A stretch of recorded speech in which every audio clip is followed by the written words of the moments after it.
without a solution. Wake up, wake up. America is already great. Wake up, wake up. Wake up, wake up. When they go low, we go high. That's our motto. We want freedom by any means necessary. Wake up. The front page with Dominic DePrima is on. News, knowledge, and your voice. The views and opinions expressed on the front page are not necessarily those of Taxi Productions or KJLH. Rise, shine, and stay woke. It's the front page with Dominic DePrima on Radio Free 102.3 KJLH. If you dare to struggle, you dare to win. If you dare not to struggle, then you don't deserve to win. Wake up, wake up. Good morning. Good morning, ladies and gentlemen, and Happy New Year. I hope and pray you had a wonderful and safe New Year's. Welcome to the front page on 102.3 Radio Free KJLH. My name is Starlett Quarles, and I will be your guest host this week. Dominique is still on vacation. I hope she's enjoying herself. It's a new year, y'all. So what we're going to do to resolve some of those issues and circumstances that just tend to plague us as individuals, as a people, and as a community. We've actually survived the first year of this current administration, but by no means are we out of the woods yet. There's still so much work we need to do in order to survive another year. And unfortunately, probably another two. So, in anticipation of the rocky road ahead, this week on the front page, we want to address some topics that are relevant to today's generational leaders. Starting with this morning's discussion, a conversation on today's Black agenda. Tomorrow, we will address our economic future with our discussion, Creating and Sustaining Black Wealth. On Thursday, we want to revisit our dialogue on religion from last week with our conversation, The State and the Role of Today's Black Church. And lastly, on Friday, we will conclude our week by addressing our history with trauma, with our discussion, the intergenerational effects of slavery and racism. So I hope you join us this week here on the front page. We have some absolutely fantastic guests lined up for you, as we always do. Now, in terms of today's conversation, since it's a new year, I thought it only be fitting that we talk about our plan moving forward in 2018 and beyond, frankly. You know, I come from the generation that is accustomed to following a roadmap, an example. And now that so many of us are taking care of our aging baby boomer parents and raising a new crop of millennials, we need your help. We need a generation to pass down the baton. Give us a plan. Give us a strategy. Give us access and information. We need it now more than ever. You have to arm us with the knowledge, skills, and abilities to finish the race that we've started since we got over here. So our show today is entitled A Conversation on Today's Black Agenda. Now, what is our Black agenda, especially during this current administration? In the 60s, it was the Civil Rights Movement. But what is it today? Because the times have changed. Our communities, families, and churches don't look the same. But unfortunately, our socioeconomic standing in this country feels a bit stagnant. And I really don't know why that is when we have $1.1 trillion in consumer buying power and are still a major voting force and are the ones who have helped to shape what popular culture is today with our music, fashion, and even our vernacular. So let's talk about it. Let's have a conversation on today's Black agenda. My guests include Odest Riley Jr. You guys remember Odest from last week's conversation. Odest is the president of WLM Financial LLC right here in Inglewood, which is a real estate and lending firm. Odest has a passion for improving the African-American business and political climate throughout Los Angeles. As a result, he is a founding member of the Black Los Angeles Young Democrats, as well as a former political director for the Los Angeles County Young Democrats. He's also a graduate and board member for the Real Estate Associate Program Los Angeles, or REAP-LA, which helps minority executives transition into the commercial real estate industry. And as I mentioned last week, in all transparency, I am the board chair of REAP-LA. And a particular note, Odest was recently appointed by Inglewood Mayor James Butts to the City of Inglewood's Housing Advisory Commission. Please welcome my good friend, Odest Riley Jr. to the front page. Good morning, sir. Good morning. Happy New Year. How are you? Good. How was your New Year? It was great. Thanks for having me out. Of course. Always love to be around you. Thank you so much for being here, Odessa, and for waking up with me. Next, we have Derek Steele, who is an advocate for health in the community as program director at the Social Justice Learning Institute, or SJLH, right here in Inglewood, which is a nonprofit organization dedicated to improving the education, health, and well-being of youth and communities of color by empowering them to enact social change through research, training, and community mobilization. Derek is also president of Raise the Standards Consulting Group, which he started to help businesses modernize their practices and culture to make them better suited for millennial employees. We know we need that. Millennials are off the hook. Derek is also a very involved community member in the city of Inglewood. His goal is to make an impact by leaving a legacy of progress and an example of how to live legendary, which is the name of his podcast on Apple and Google Music. Please welcome Derek Steele to the front page. Good morning, sir. Friends, family, and loved ones. It's good morning. How's everybody doing, Starlett? I'm excited to be here. I'm excited to have you. I know you got a lot to say about the Black agenda. I do. I've been so quiet for so long. I know. And last but certainly not least is Mr. John Wood Jr., who is a writer and thinker from the LA area. He was also on our show last week. It helped us launch our series on politics. He's a former nominee for Congress and the nation's youngest African-American Republican nominee in 2014. John's work focuses on diffusing the political, racial, and religious polarization in American life. He is also the former vice chairman of the Republican Party of Los Angeles and is also the host of the Wood Review on YouTube. Good morning, John. Good morning, Starlett. Thank you. Good morning, John's mama. I know you listening.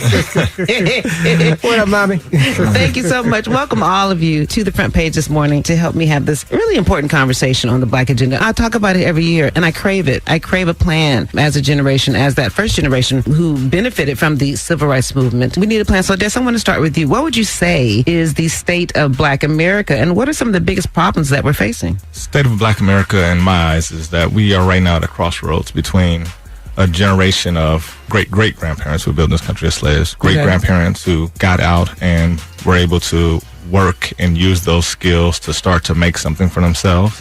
Grandparents who were able to focus that into jobs and industrial or into working for car companies or different things where you were able to start making a living that would actually allow you to buy a home. Parents who took that and moved into becoming those people who are setting themselves up for the future, and then the next generation who really doesn't know where their fit is in this country right now. It seems that we've learned how to get educated. A lot of my friends are highly educated, working in the fields of government, nonprofit, and such. And the biggest issue is, though, we take care of so many people that we don't really have the income after we pay for school to make our own strides in this country. And so right now, we're in a position where we're very educated, but we don't have homes, we don't have savings, and we don't have the things that we need to actually build the legacy for the next generation coming up. All right, Derek, I see you shaking your head. What would you say is the state of Black America, and what are some of the issues that we're still facing?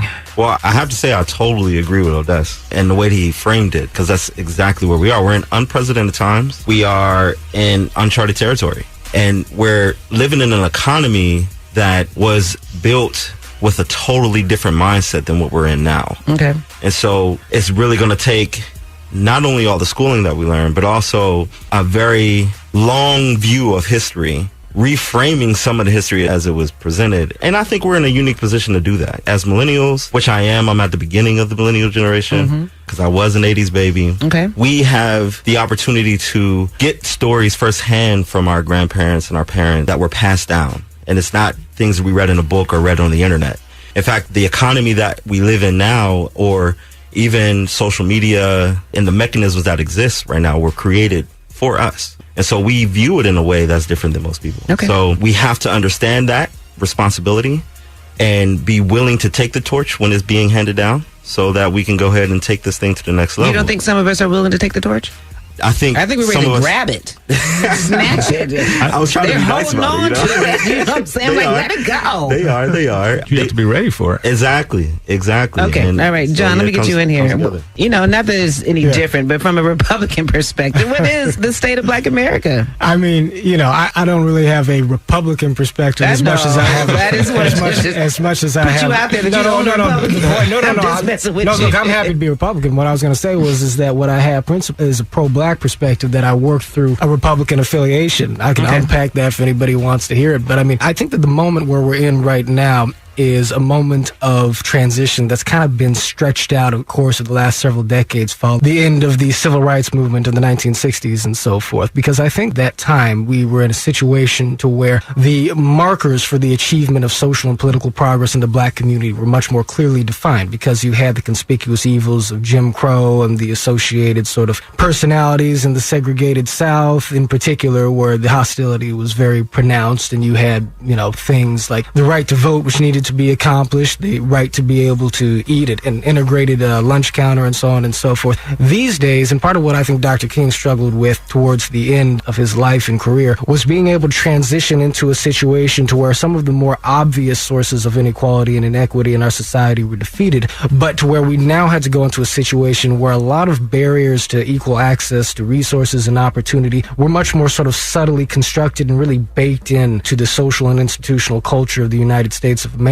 But I think that part of what we have to realize today is the fact that while there is certainly and still a political battle that needs to be fought to reform a lot of existing institutions and governments and so on and so forth, what we really need to be thinking in terms of is a philosophy of community development that relies upon building up institutions that can sustain progress in the Black community and that can coordinate the efforts of leaders and members of the community from across sectors, from education to healthcare to business development to politics and government, but something that really allows us to take kind of like a mile-high perspective on the Black community and say, this is the spectrum of things we need to be solving now. Let's put together organizations that can impact the situation holistically. So hopefully we can get into that. Derek, as I said in my monologue, we survived another year. Not even another year, but our first year under this administration. So just moving forward and just looking into possible next 3 years with Trump, how do you believe he'll impact the lives of Black America? Do you have any concerns, any fears? I don't have any fears. Okay. Actually, I think Trump is going to do what he's going to do. Right. And I think we need to understand where the fallout is from those things. Okay. What changes are going to happen, because he's not doing it by himself. But I am more focused and concerned on creating the mechanisms that are necessary for our own community. And how do we bridge those gaps that exist within the generations to bring everybody back to the same focus and the same drive to move forward. And that's what I said last week. Trump, he's not someone necessarily to get emotional about, but to strategize around. Exactly. So to the extent that you know that this tax bill is going to now benefit corporations, let's just form corporations. Exactly. Do you know what I'm saying? Thank you. The biggest thing I would say is I have no concern about Trump. Okay. As a people, he's not something that, that's huge. That's the whole country. That doesn't affect us as much as what we have going on in our local communities. Right. The biggest things we really have to start working on is, if we're not going to get any help from the government, how do we go back to the people who were able to take scraps and turn it into soul food? Right. And start to get those businesses we had some back. chitlins yesterday. If you look at medical marijuana right now, it's legal as of today. Everybody's out here making money. I'm looking at Harvard-educated people in Santa Monica open up shops. This is a business we've been in since the business started, and all of our friends and family went to jail for it.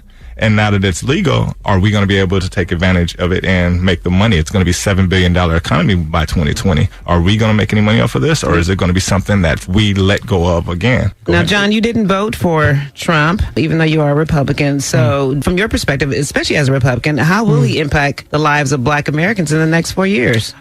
Yeah, I'm with Derek and Odessa in the sense that I don't think that too much of what Donald Trump is going to do is going to have any level of material impact on the Black community, positive or negative, that is radically out of step with what we may have seen in some previous administrations and so forth. Because at the end of the day, what's most conspicuously destructive about Trump is just kind of the poisonous nature of a lot of his rhetoric and personal behavior, his cultural influence. And yeah, you can definitely identify policies that are, easily critiquable. One area where I would have some concern is the Trump Justice Department and possibly its relationship to rolling back the clock in terms of reforms made in the war on drugs, in terms of certain and, judicial reforms and so forth. But having said that, no, I'm not particularly worried about Trump, because there's a degree to which focus on Trump or any presidential administration or really any kind of the political agenda is important. But there's an extent to which, if we're looking at politics and government as being in any way, the main avenue for us to accomplish our progress as a people, we're being a little bit misguided. Again, it's an important component of a larger strategy, but the larger strategy has to be community building. And yeah, like you said, taking advantage of changes in policy and so forth, whatever direction they go in, it has to be a matter of coordinating the resources of our human capital to be able to develop long-time enduring changes. What can we do with all the talent we have? That was one of the things through our history that we've always been able to capitalize on. When we came out of slavery, we had all the skills, so we were start to reconstruct and able to do things and move ahead. Right now, at the crossroads where we don't really have the skills to do the things that are going to make us economically strong, and that's really hurting us as a people. All right. To that point, I feel like historically, though, we are in the worker's mindset. Okay. Exactly. It's in our DNA to be workers. Of service. Of service, exactly, right? And so we have to be able to create spaces for us to work for us. Okay. Right? Because we spend our time and our energy and even our money in working for other people. Absolutely. And so if we're going to do that, we might as well to other keep people. it. Exactly. Yeah, we talked about just the economic leakage that we have in our communities, and that we built up Chinatown, Koreatown, and all these other outlying cities from the businesses that they have in our communities. In case you're just tuning in, you are on the front page, and I'm your guest host, Starlett Quarles. Dominique is on vacation. And this morning, we're having a conversation on today's Black Agenda, and my guests include Odessa Riley Jr., Derek Steele, and John Wood Jr. So, I wanted to ask you, just in terms of just our roadmap, being from the civil rights movement. Derek, I'm going to start with you. What would you say our Black agenda today, and juxtapose it with that of the 1960s? Well, take it from saying an agenda, and we need to come up with a strategy. And if I'm juxtaposing it against the civil rights movement, there's a lot that we can take from.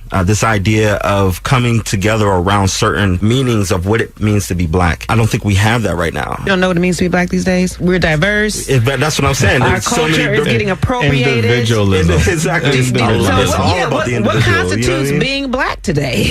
Nothing. We have to have these types of conversations to determine what we're going to be and how we're going to move forward. That's what we still have a stamp on. What angry Black man? The angry Black woman who you don't want to approach because she has the resting bee face, as everyone wants to call it. John. A little bit of righteous indignation is not necessarily a bad thing, though. As long as we don't burn our communities down. A little bit of fire, but fire is a creative thing. Has to be focused. Right, exactly. As long as it's appropriately channeled and controlled and so forth. It's funny. I think that off the top of my head, I kind of look at existing Black leadership, and I'm not here to throw shade at anybody, but I'm kind of look at existing Black leadership as fallen possibly within three sort of categories. On the one hand, you have kind of like the institutionalized political sort of leadership that I think kind of measures progress a little bit more, too oftentimes anyway, according to like the capacity to, maybe blunt legislation coming in from the other side of the aisle, but that ultimately upholds kind of the status quo agenda within, a certain political party. Then you've got like activist folks who actually want to challenge the status quo within the existing parties, particularly the Democratic Party, because obviously most Black folks are Democrat. But then the focus is, and this is for a lot of millennials, I think in particular, the focus can sometimes be a little too concentrated on the activism side and not concentrated as much in the community coordination side. And then you have some Black intellectuals who have great theories, very interesting thoughts on a lot of subjects, who actually do,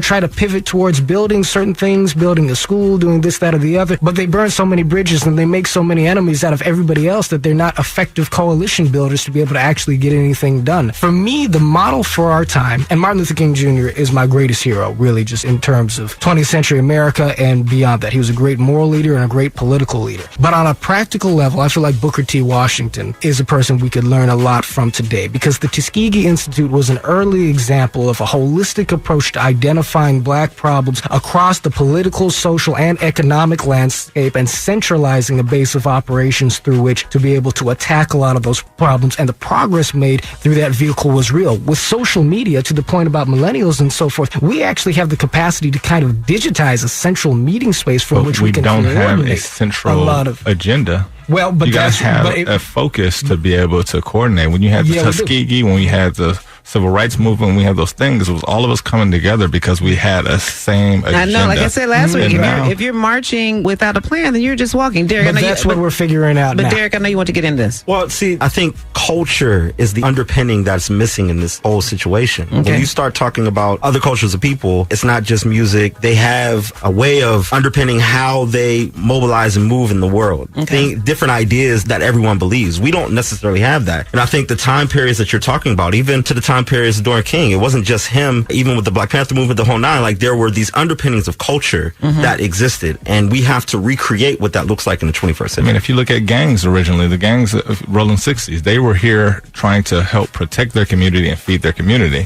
I mean, it was... So were the Black Panthers, too. It was most of our groups of people, and they were spun off into things because, you know, our government was smart enough to understand that if you give a little bit of money to one person in the group, divide and conquer. Divide and conquer. I mean, it's been since Rome. It's always been the way to get into any group of people who are uprising. So one of the things I see is that, you know, we worry about Trump, we're worried about economics, we're worried about everything, but one of the things we're not worried about is each other. If we were spending more time trying to figure out how not to get to the Beverly Center and how to rebuild, how not to get to the Beverly Center. we spend our time trying to figure out how to get into the most expensive car, the nicest neighborhoods, when we've had the neighborhoods generally that we could have been rebuilding ourselves. Like I have a new client who's in entertainment, and one of the things she said that really warmed my heart is she said, I want to ungentrify my area. And I said, hey, you know, I'm not mad at you. All right, Derek. And that's the perfect thought process, right? We have seen the full fruition of what integration looks like. And I think we did that without having some pieces of what Malcolm was saying about making sure we are taking care of our own in our own communities and what that looks like. And so I think we have the opportunity to bring all those pieces together. Okay. All of those pieces together. So do you think integration was one of the worst things that happened to Black people? I won't say it was one of the worst things that happened because there's a lot of progress that came out of that as well. Okay. But I think we need to revisit what that looks like. Everybody wants to talk about the successes of it and don't want to talk about the failures of it. Okay. And there are ways that we can, in this generation moving forward, begin to have these conversations with our elders, take the baton from them in certain cases to be able absolutely, you know, and make it happen. Okay, we are at the top of the hour, and you are listening to 102.3 Radio Free KJLH, Compton, Los Angeles, Long Beach, and Inglewood. So, Odessa, we alluded a little bit earlier about our need to have a blueprint. You and I are from Generation X, and some of us are raising some of the younger millennials. So, why do you think it's important for us as Gen Xers, as the ones ready to snatch the baton out of our parents' creakling hands?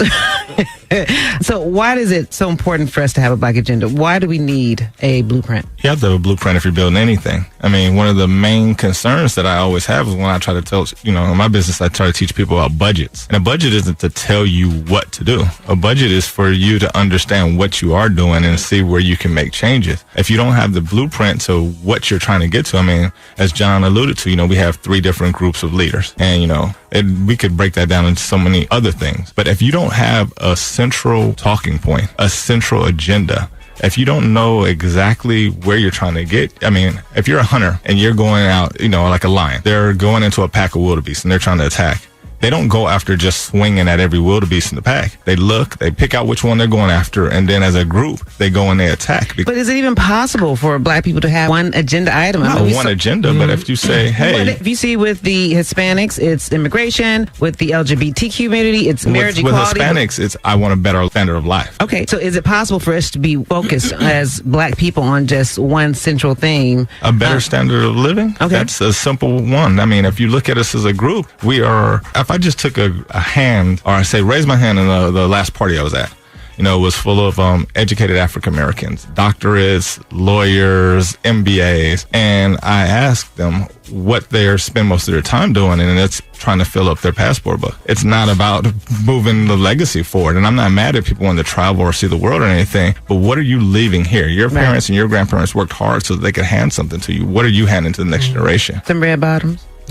Yeah, part of the difficulty I think that we have here in establishing anything like a unified Black agenda comes from the fact that, to go to what some of my brothers here were talking about, I mean, part of the cultural dissolution is a reflection of the fact that in various different ways we've come to define success within the African American community as our capacity to put distance between the individual African American and the community, right? Yep. And the broader community, and certainly specifically, you know, the hood in particular and so forth, but also, you know, some of the deeper cultural connections and so forth. forth. Now, it's important to point out the fact that, African Americans, black people, we're a people of tens of millions in a nation of hundreds of millions. We are diverse, right? There is a variety of viewpoints and classes within the black community and so forth. And so you do have particular interest points that are different, even if our ultimate interests, I believe, are intertwined. Part of what we need to have a strategy about in terms of putting together a black agenda is a strategy for actually putting the agenda together. In other words, brokering a conversation that takes into account the diversity of experiences and positions occupied by blacks in America. And, for me, I try to take kind of a market economic kind of view in terms of how you go about constructing that, because nobody's really in a position to give us a top-down command to all of black America, no matter how much certain individuals kind of pose like they are that person, right? So we need to strategize in ways to where, black folks who have like a particular area of interest and expertise and so forth can consolidate around what they do best. As you have different groups of our people organizing in different sectors around different individual objectives, find a way to network these things together. So again, we can achieve a holistic institutional approach to solving a lot of our problems. Let me ask Derek, as a millennial, do you believe that having a black leader like a Malcolm or a Martin is necessary in order for us to be able to establish and maintain an agenda? Not in these day and times. Okay. Because we're the most educated we've ever been. Exactly. Which puts people in a position of feeling like they know it all, right? Mm-hmm. And so if you have that type of character, all they're going to do, especially with social media, is tear that person down. Hey, Black Twitter will kill them. Yeah, so we have to figure out how to find, like I said, the cultural underpinnings. Because when you have these things that we all believe culturally, like, I hate to do it this way, but like if you look at the Jewish culture, the underpinning of that is the Torah, right? So there are cultural things that each Jewish person will never do. Absolutely. Because it is against the overall Jewish law. Mm-hmm. And even if they do it, they're not going to do it against one another. Exactly. That's why Bernie Madoff was such an outlier, right? Because they invested in him just off the strength that he was Jewish. Exactly. We don't do that. We don't just invest. No, we say I'm not investing with you off the strength. that you are black. I'm not investing. We got to figure out how to change that. We got to change that narrative. So, and later on this week, we're going to talk about the intergenerational curses or effects of slavery, but this lack of trust and investment. I mean, it's been built into our community. But you said you've tried to get people to pull their money together to buy some property. Over and over and over. I mean, we have these conversations, we have all this anger, and once again, like John said, it's about,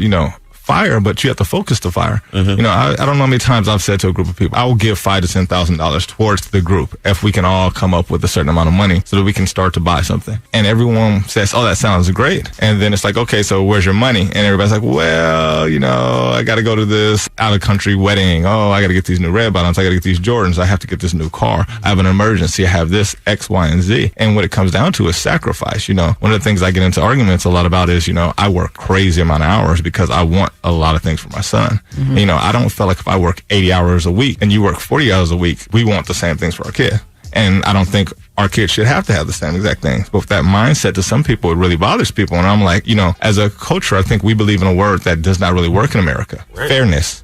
Fairness is like hope that floats. It's not really a real thing. And I don't know why us as a people really believe that things should be fair. Our country is built off people who have fought, sacrificed, died, and killed to get what they want. John. So let me jump off of part of what Odessa said there. So, part of my work now is in media development and so forth, and particularly in kind of like the digital sphere and whatnot. Man, if you came to me and said that you had $5,000 or $10,000 to put towards some sort of capital acquisition or something like that, dude, I'm gonna listen to you immediately. But I'm a certain type of person, right? And but look, this applies to things. Most new enterprises fail, regardless of who the people are involved 80%. in it. Exactly, 80%, right? So the thing is that like we've got to be able to identify talent within the black community, of which there is plenty and in abundance. But you've got to be able to connect talent to opportunity and find the areas where an individual members of the community can thrive. So let me tell you something that's interesting. A lot of people work in the nonprofit sector and so forth. It is amazing. If you go through like the directories, and it takes capital even to access a lot of this information, but if you go through the directories that show you the profiles of all the different foundations giving away money for different projects and enterprises in America, it is amazing. You have just dozens and hundreds of foundations and more given away with endowments and total givings across the course of several years that are up in the 8 and 9 and even 10 figures. And a certain number of those groups are dedicated towards community development projects in inner city areas and among low-income and minority communities. And as a general rule, these sorts of foundations across the spectrum of giving tend to want to invest in enterprises that are linked across sectors and different industries in terms of their collaborative operating with different groups of people who have different objectives relating to one single central goal. In other words, broader empowerment of the community through particular execution of things related to education, the economy, social justice, whatever the case may be. And so, we've got to start thinking in these specific terms. You got a real estate business or an idea that you need to recruit talent for to get people to move. Man, okay, let's put together the blueprint for that. Jump on that. You got a media idea, media network you're trying to put together. Bada boom, bada bing. Let's put together the strategy around that. Let's link these two things together to where one can promote the one, the other can finance the other. That's how we need to think. Absolutely. So, Derek, you had mentioned about us needing to break the cycle around the employee mentality. Also true when it comes to our nonprofits, and we don't think in terms of a social enterprise, right? We don't treat our nonprofits like they're for-profit because we're constantly asking for money. We're constantly begging. But you look at some of these white nonprofits, Make-A-Wish Foundation, making millions and millions of dollars. Jerry, you had a telethon every year. I don't know if them kids ever got rid of bus free. Do you know what I'm saying? So, but when it comes to our black nonprofits, one, we don't succession plan, right? We feel like it's our business. It's our baby, not our business. And it's supposed to do a community good, but our idea. And only I can do that. But we don't create these enterprises, these offsets, like to create some for-profit income stream other than always having to change our mission to meet different funding sources or always having to beg or have these chicken dinners. I don't know how much chicken I can have. Right? It's always $500 worth of chicken at a chicken dinner. So how do we, in terms of an agenda, you said it's dry. You bring me some hot sauce. But in terms of an agenda, right? In terms of a black agenda, when we're talking about our black nonprofits, talk about our need to create social enterprises so that they are self-sustaining and that we're not always constantly depending on funding sources. So I think we have to let go of the American dream as it was put together. American nightmare? Yeah, exactly, right? And when we do that, when we can let that go, then we can actually start dreaming of what the world can actually look like for us. And it's a combination of private and public dollars coming together to be able to make that happen. And I think the nonprofit is the linchpin to bridge those two worlds together. Now, here's the thing. I think in cities like Inglewood and what's happening in the city, we are now beginning to see what can happen in other cities as well. Because these types of conversations are happening in a very, very real way. And gentrification is cyclical, right? Exactly. It's like real estate. It's cyclical. It's going to happen. So why not prepare for it, strategize around it? But I need to take a quick commercial break. And when you come back, I'm going to have you answer that. No problem. I'm going to come right back to you and talk about gentrification. We're going to take a quick commercial break. And when we come back, we're going to continue our discussion on a conversation on today's Black Agenda. And the phone lines are open, so we want to hear from you. So give us a call here. We're going to be right back with Starlett Quarles on the front page on 102.3 Radio Free KJLH. We'll be right back. The Dialogue, the community voice of Southern California's young professional network. Relevant discussions about the thoughts, concerns, opportunities, and challenges faced by today's generational leaders. Real talk, real people. This is The Dialogue. The Dialogue with Starlett Quarles.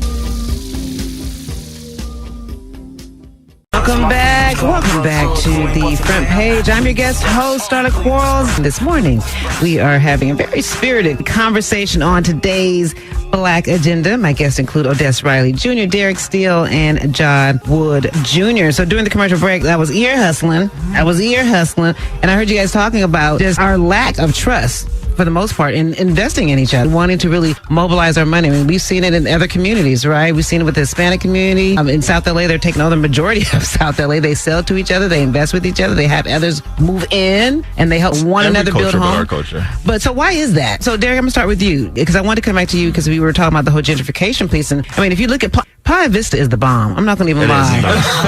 You don't even have to leave your door to have the banks. They have Whole Foods. So we're talking about redevelopment and want to revitalize our communities. You know, gentrification is part of that process. Now, we don't necessarily have to displace black people. We can replace them with other black people. There's that trust factor, right, that we don't have, and wanting to really, you know, one, invest our money with other black people, and then two, when white people come in and they overbid our asking price, we're going to sell to them. We're not just going to say necessarily committed to the culture. And so sometimes we talked about last last week. We help white people come into our communities by selling to them. So talk about this issue of this lack of trust in not only in investing in each other's businesses, but reinvesting in our communities. Well, see, I think it's multi-pronged, right? I think we need to be pushing for progress in our communities. That needs to be happening. I feel like we need to make sure that with gentrification issue itself, we just need to have underpinnings to help people get the feet underneath them so that they can be a part of the progress that's coming. Okay. Right? Talk about the things that you're doing in terms of rent control in terms of Inglewood. So that's what the whole purpose of this rent stabilization as well as just cause eviction movement is for, right? There are 60% of the city are renters.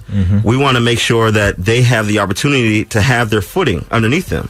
So if we can stabilize the market, because right now, without the stabilization mechanisms, you got skyrocketing prices all over the city. I live in Inglewood, and my rent goes up every year. Exactly. I'm going to need it to stop. Well, I mean, that's rent going up is a natural process of the economy. We just want to make sure that it's not just because some of these new things that are coming, it's unbalanced scales. Exactly. I mean, people getting evicted from their homes because their rent from 90 days is going up $500, $600, $700. It's crazy. Like, that's that not cool. happened to a friend of mine. Exactly. You know what I mean? His daughter, he was paying $800 for her rent somewhere in Inglewood, and it went up to $2,000. Like, she has to move now. So, but that's not to say that we should just be focusing on that issue, because I think we should have more economic development that's happening in the city. These stadiums are going to bring a lot of opportunities to the table, not just jobs from whatever the stadiums are going to be built and all that type of stuff, but really quickly, there's going to be opportunities for people to create businesses around these things. So we want to stabilize the market so that people can decide, do they want to stay, do they want to go? And if you decide to stay, creating other mechanisms so that they can stay. So like,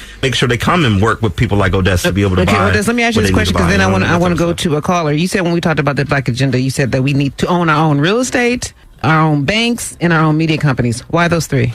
Those three things are linchpins of our economy. That's the linchpin of the United States. Right. If you have the capital, you can own real estate. The one thing that there is not more made of. You can make sure that you always have control of your destiny if you can control the real estate. Whether you own the business and you work in it, or whether you allow somebody else to work in it, or whether you're allowed to rent it or sublet it, or whatever it is, you are in control of your destiny. And with the banking allows you to economically pool your power and to make moves in this country. And with politicians, with businessmen, with anybody, dollars talk. Absolutely. That's how it goes. So you can think that they care about your family, your friends, or all these other things, but if you have the economic power, you can make moves in this country. And lastly, media. Media is the way this country, propaganda, the way the military gets us involved. We got a new president through Twitter. Hey, I'm not mad at him. He did what he had to do. And it was, everyone wanted to say he's dumb, he's this, he's that, but he understood one thing. He understands that there's a 24/7 news cycle. And if you can stay in it 24/7, the people in the country who may not be the most educated are going to know your name when it comes to polling time. So for me, it's, if we can control our media, like we use Twitter more than any other group of people.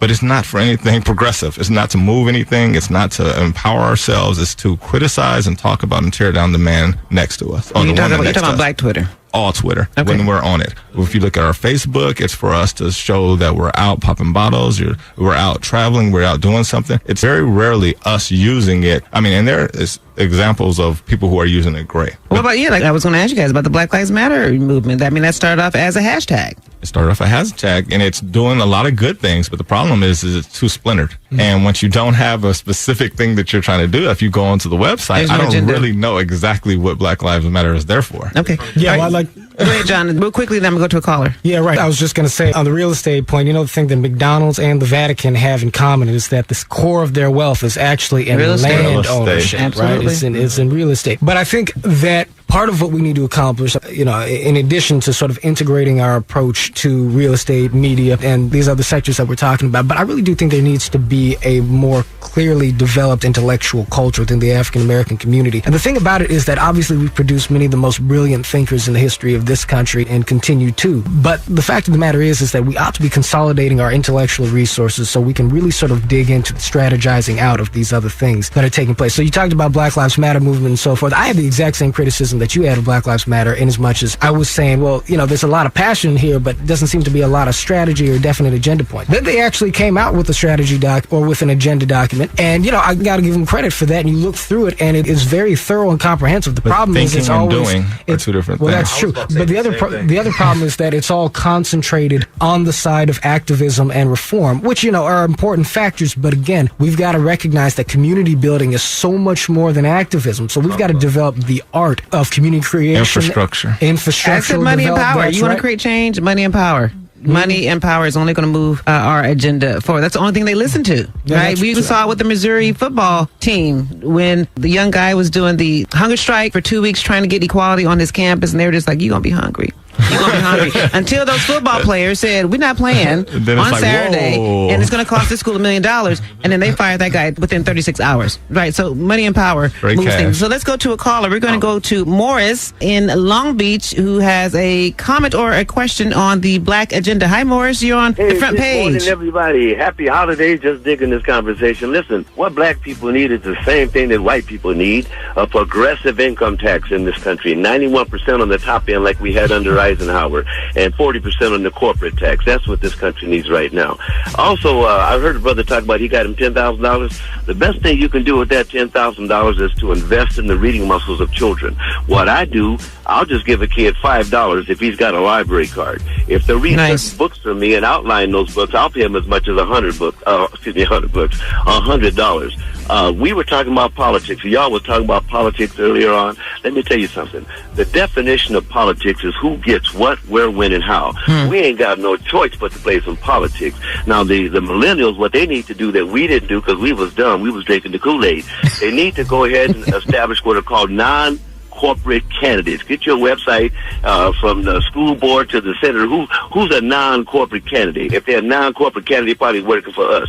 And you don't want to jump on this Americanism, which is about selfish individualism. I am my brother's keeper. And if you want to find out what's going on today, get some understanding, like my boy Ray Charles once said, look up a guy by the name of Lee Atwater. Listen to what his comments are, and then read a book called Democracy in Chains, the deep history of the radical right's stealth plan for America by Nancy McLean. And then you have an understanding of what's going on today.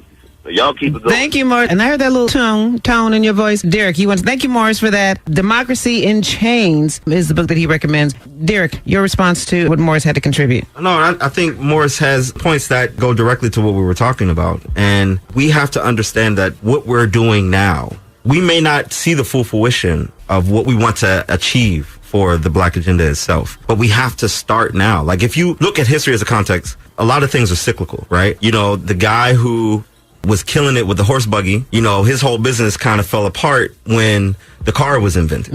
Right? And everybody who got on board with creating all the pieces for the car were all winning all at the same time, right? And so technology comes and goes and it innovates and people will take advantage of it. And those times are happening right now. Okay. Cryptocurrency is one way. And I think we need to begin to understand those types of mechanisms. Nice. Social media and how it came about is another way. As the caller said, though, reading. My son is 3 and he spends most of the time reading. And that's a reason that me and his mother are always focused on that. If you want to hide something from a black person, you put it in a book.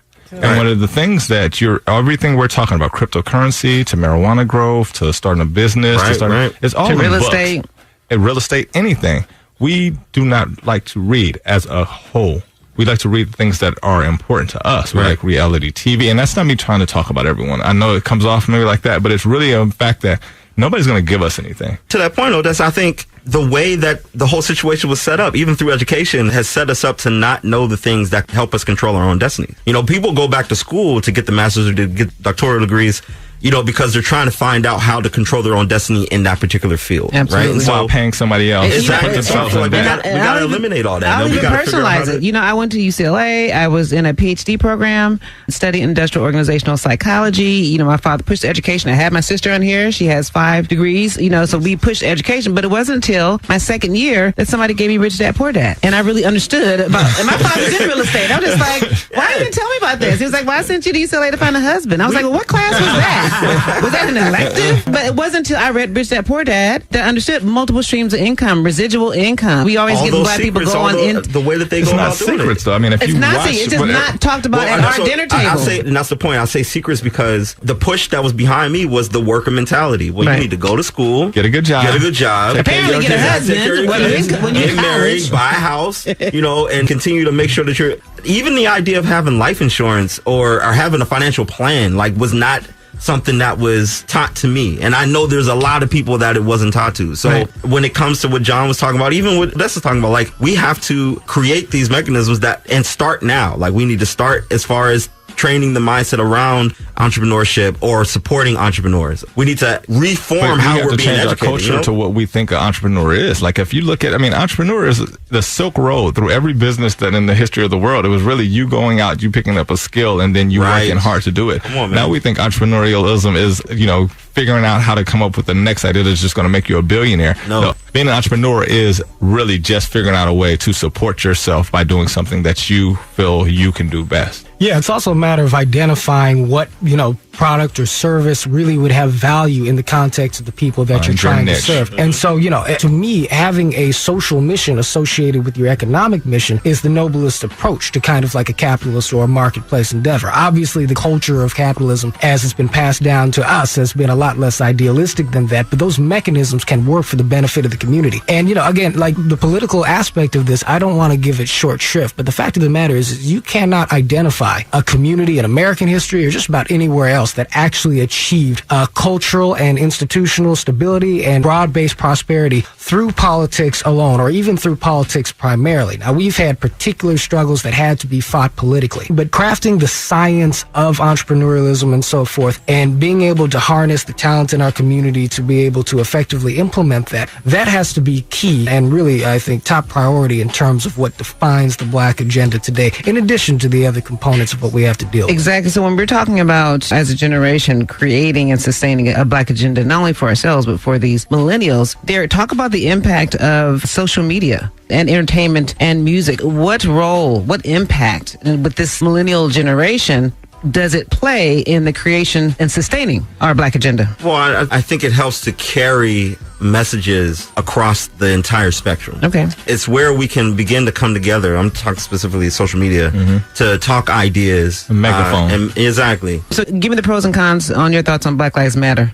Well, the pros of it is that they are moving the needle from a social standpoint on many different issues. Okay. But I feel it started off on police brutality and it's evolved. And evolved into many different things. Okay. The LGBT push in our community of people. There's a lot of different issues socially that have been taken up, which are necessary. I don't want to minimize what they have been able to make impact on. But I think the underpinnings of what's going to keep us together and moving forward and keep our communities, because Black communities are starting to be a dying breed. There aren't a lot of those across the country. Right. There are probably in the middle of America, but the hearts. Because to have a community, you have to be a speculator. And one of the things we don't generally do is speculate a lot. If you want to find a community that you can grow together in, you have to see it before other people see it. Right. Right now, Watts is available, and I don't see us saying let's buy all of Watts up because, all we see is the negative. But that's what they saw in Inglewood a few years ago. Exactly right. You have to be able to look around the corner and say, what, Watts is still available and it's not too expensive. Let's buy it up. Absolutely. And turn it into what we want to see.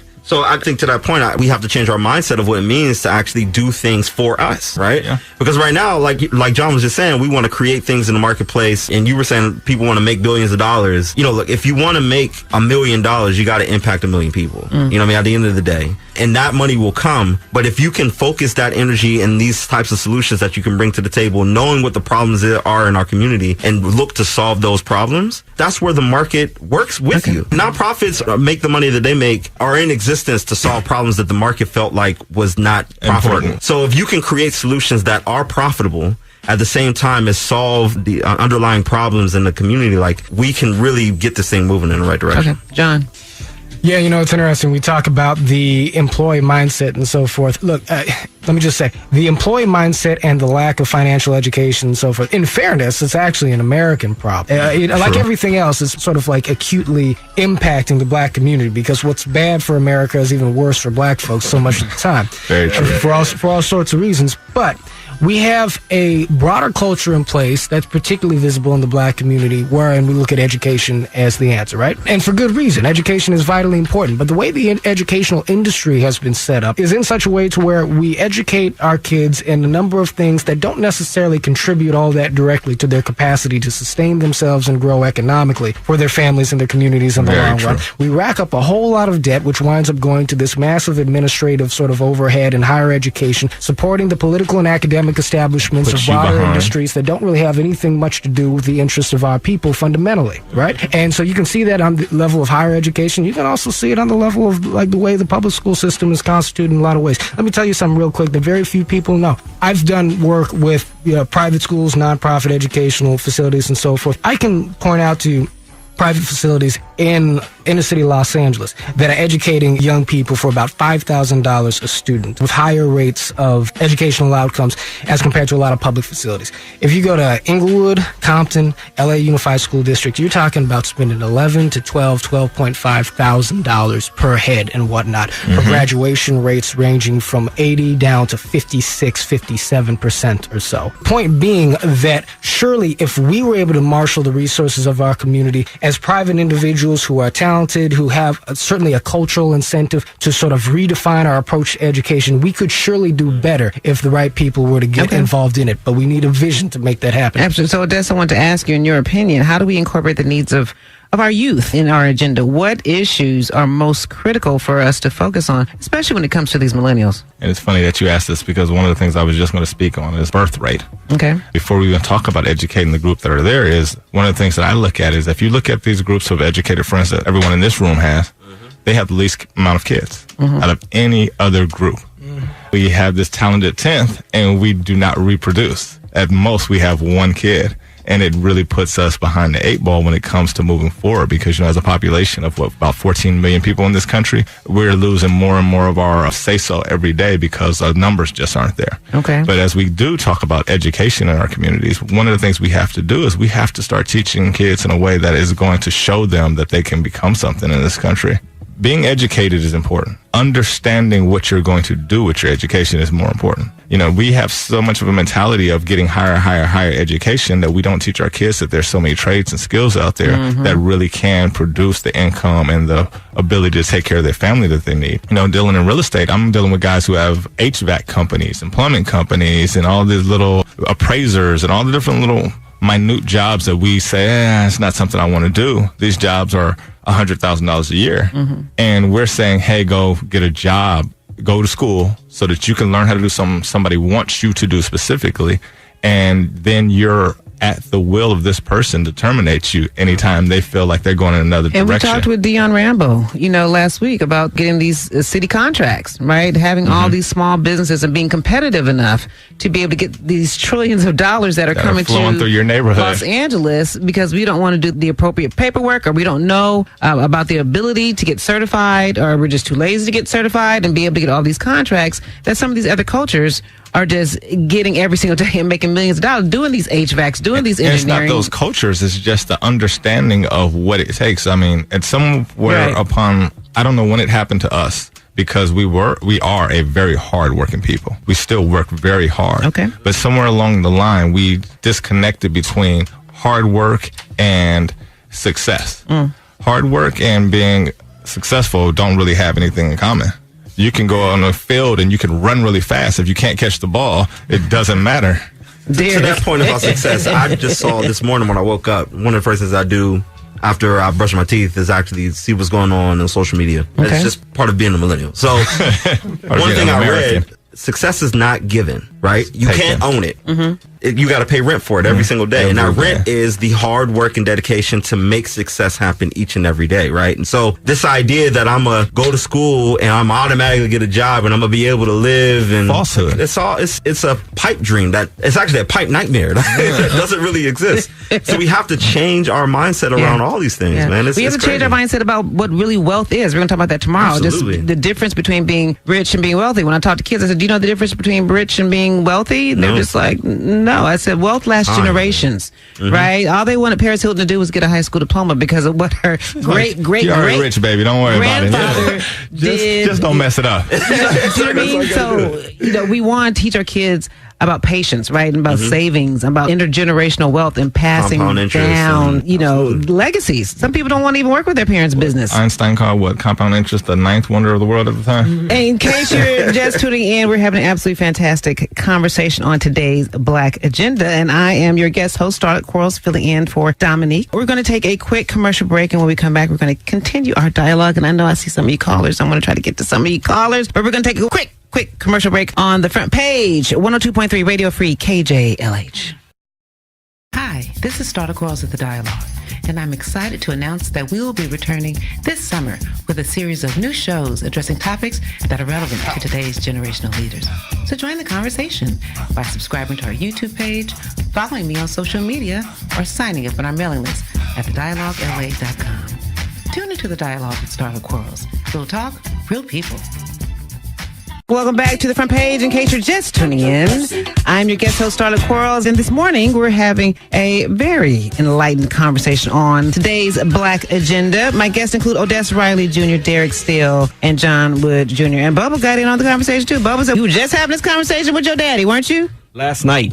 What were you saying? New Year's Eve. We literally just had this conversation about school and how the conversation that we had growing up, like how he was always, go to school, you got to go to school and get a good job. And my father works for MTA. So he's like, come to MTA and you have a 401k. And I'm like, yeah, that's cool, but I need more than just that. I need that residual. After you retire. You need that residual income. Yeah, and after you retire, then what? When did you learn about residual income? Because I know you weren't raised on learning about residual income. No, I didn't find out about that until I'm 34 now. Maybe I was like 27, 28. And you get exposed to it how? MLM, a multi-level marketing? Radio. Through radio. Okay, it was a guest that came in at another station that I worked at and started talking about it. And I was like, what? And I started looking into it. But then it was like, what scared me away from it, which scares a lot of other young millennials or young, whatever you want to call it, white, it doesn't matter, is the amount of money that it takes to start these businesses. It takes money to make money. It does. The problem is a lot of jobs out here aren't paying that money in local communities. So a lot of African Americans have to go outside. My friend is now literally talking about moving to DC for better living because the houses out there are cheaper.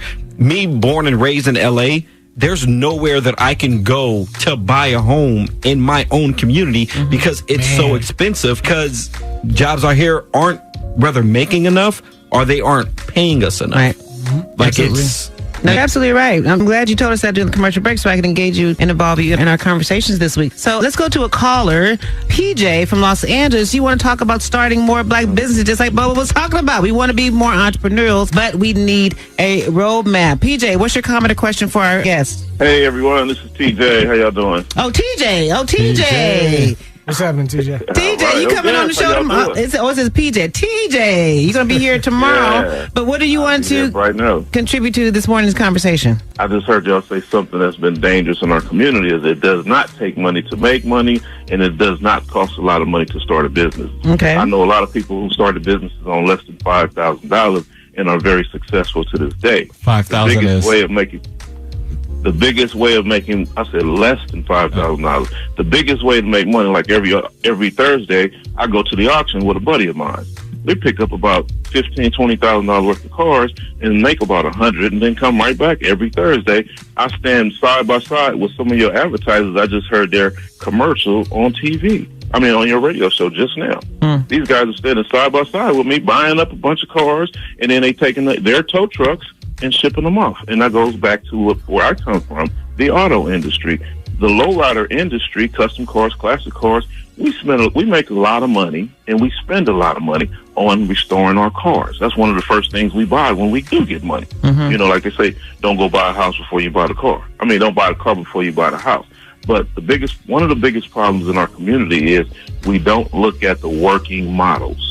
Okay. And we're not communicating. All right, TJ. So when you come in tomorrow, I guess you're gonna give us some game on that, right? Oh yeah. Oh, okay. All right. Very good. In defense of TJ, of me in my statement, and you were about to say it when he said it, $5,000 is still a lot of money to a lot of people. I can honestly say in my lifetime, I'll take it. I've never had $5,000 in my checking account. I can say that. That's a lot of money. That's a lot of money. $1,000 to some people is a lot of money Absolutely. to some people. So Yeah, it's all relative, right? it is. But you need something, though. Absolutely. You need something. Like you But can't. that's what you're talking about. That's what you're talking about in terms of us mobilizing our dollars, but we just don't trust each other enough to be able if to you pool look our at money together. most people, and I'm get on you a little bit, John Wood, but one of the things, from the Republican Party, it does talk a lot about the bootstrap and pulling yourself up, this, that, and the other. One of the things that I look at a lot of cultures is their parents will give them the few dollars they have to start a business and take the chance on them to do this, and that it really is sometimes the push you need to become a success in this country. And if your parents don't have two nickels to rub together, it's really hard for them to give it to you to start that first business. Right. Oh, go ahead. Yeah. No. I mean, all I can do is second that. You're absolutely right about it. Capital is important. And competence is important. Very so if you have important. capital and you have competence, in other words, you have a skill, you know what to do with it, and you can invest in it, then all of a sudden you have the formula to start building things up. So, I come from an interracial family, and so I've seen entrepreneurialism on both sides of the family.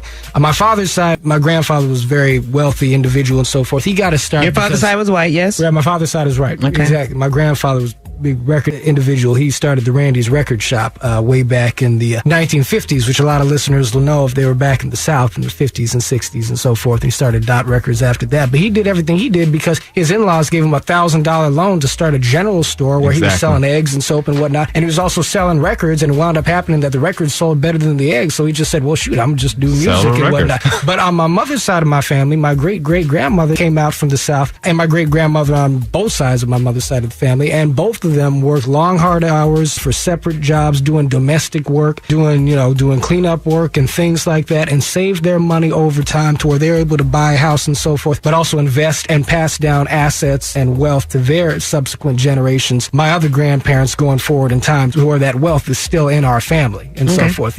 So you don't need to have a lot to start with if you're able to work for what you get later, but you got to pass it on along with the skills and the knowledge. Okay. And I want to get to another call, but before I do that, Derek, we were talking a little bit about our need to incorporate a culturally competent aspect or component to our Black agenda. Last week when I was talking about Leimert Park, and we were laughing because I says, I can only buy so many dashikis. Do you know what I mean? In Leimert Park.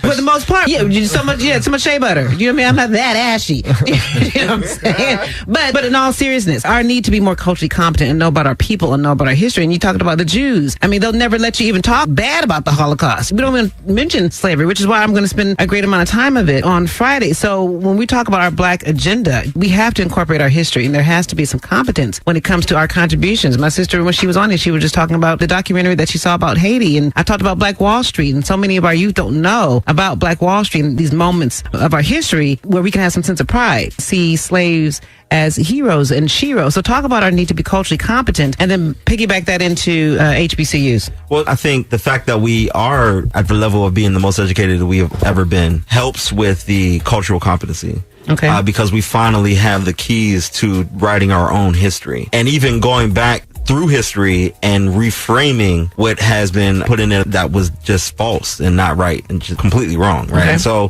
having folks who are going to school and getting doctorates in education or around the African diaspora and teaching that history, coming back and giving that not only to their children, but also to the youth. Some folks, David Turner, who works at the Social Justice Learning Institute with me, Dr. D'Artagnan Scorza, they actually spend that time working with the youth to create that level of competency and sharpen the lens of the youth to let them know what type of things that they are capable of doing because of the history that is behind them, right? It's more than just Dr. King. It's more than Malcolm X. It's more than W. Du Bois or Booker T. Like, there are a whole bunch of other stories that are untold. Absolutely. That have to be told so that you can understand how you can actually take that model and actually create it for yourself. I mean, but how can we do that? Well, I think the model that is used at majority of HBCUs can be supportive to that end. I'm not talking specifically because HBCUs do the same thing that other schools do and don't necessarily teach you success. They teach you how to have a job. But one of the things that I got at every Morgan student, I went to Morgan State University, every Morgan student, you can't graduate without taking African diaspora first. Like, it is a required course. It's not an elective. Like, you have to take the course. You cannot graduate because you didn't take African diaspora. And I think having that sense of self through that class and also connecting that dot to being in the space full of your folks helps you have a lens that most people don't about looking at the world. And I agree that, your culture should be taught in the home. I had a friend of mine who was recently talking to some 30-plus-year-old who pledged a sorority at a graduate level, and they never even heard of Roots. I mean, we used to watch Roots every single Christmas. I went to a predominantly white institution, so I understand. I have friends who I went to UCLA, and I have friends who went to HBCUs, and when they come back home, they have such a different sense of self, a different sense of family, a different sense of culture. You know, at UCLA, we opted into an African-American class. But I think the problem that we have from talking to so many people who have gone to HBCUs, and I say this with people who have the knowledge in general, knowledge is not power. It's not the power. Just having the idea and being able to tell people about it is not the power. The power is in applying the knowledge you have. Okay. Real quickly, we're coming down to the last hour. So, Odess, I want to give your final thoughts real quickly in 30 seconds. How can people find you? You can find me on the internet everywhere. Odess Riley at Facebook, Odess on Instagram, or WLM Financial on Instagram. You can reach out to me anytime, ask any questions about purchasing a home, refinancing a home, or anything that you need. Specifically, if you're coming from our community, you're trying to figure out how to make it happen, you can hit us up at WLMFinancial.com. Nice. John, how can people find you? Yeah, it's time to develop the institutions of the black community, and that's part of what I talk about. And you can find me at John Wood Jr. at The Wood Review on Facebook and Twitter, and The Wood Review with John Wood Jr. on YouTube. Derek, how can people find you? All right, so we are in this level up process, me and my family, and trying to implement all the different things we talked about here. And so I am documenting that process through all the different channels. So you can find myself at Legend of Steel. That's Legend of STEELE. Don't forget the E at the end. On Instagram, on Twitter. The blog that we have is legendofsteel.com. That my wife and I will be capturing a lot of this information, as well as on Facebook, just Derek Steele. Just look me up. All right, fantastic. Thank you all so much for waking up and joining me and having this very educational conversation on the Black Agenda. Thank you for tuning into the front page. Odess Riley Jr., Derek Steele, John Wood Jr. Were my guests today. Tune in tomorrow as we discuss creating and sustaining black wealth. Until then, this is Starlett Quarles signing off as my mama's child and my daddy's baby girl. Until tomorrow, God bless you.